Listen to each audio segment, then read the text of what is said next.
Hello दोस्त, नमस्ते, प्रणाम। मैं हूँ आपकी वंदना और स्वागत करती हूँ अपनी यूट्यूब चैनल पर आप सभी का।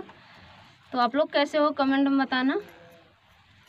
और हम लोग आज बनी बना गीत सुनाने जा रहे हैं।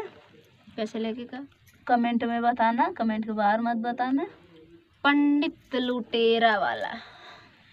पंडित लुटेरा नौआ चोर हो जाला, पंडित लुटेरा नौआ चोर हो जाला। आवे जब बरतिया गलिया शोर हो जाला, आवे जब बरतिया गलिया शोर हो जाला। पंडित लुटेरा नौआ चोर हो जाला, पंडित लुटेरा नौआ चोर हो जाला। आवे जब बरतिया गलिया शोर हो जाला। रोजे रोजे आया ससुरु हीरो बनी के, रोजे रोजे आया ससुरु हीरो बनी के। मड़े में आया ससुरु चोर बनी के, मड़े में आया ससुरु चोर बनी के। रोज रोज पंडित लुटेरा नौआ चोर हो जाला, पंडित लुटेरा नौआ चोर हो जाला। आवे जब बरतिया गलिया शोर हो जाला, आवे जब बरतिया गलिया शोर हो जाला।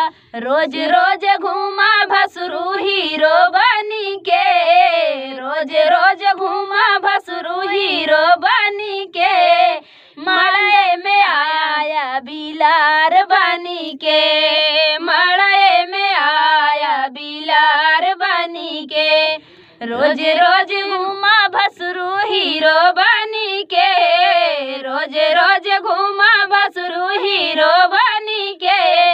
मड़े में आया बिलार बनी के। पंडित लुटेरा नौआ चोर हो जाला, पंडित लुटेरा नौआ चोर हो जाला। आवे जब बरतिया गौआ शोर हो जाला, आवे जब बरतिया गौआ शोर हो जाला। रोज रोज घूमा देवरू हीरो बनी के, रोज रोज घूमा देवरा हीरो बनी के। मड़े में आया देवरू चोर बनी के, मड़े में आया देवरू चोर बनी के। पंडित लुटेरा नौआ चोर हो जाला, पंडित लुटेरा नौआ चोर हो जाला।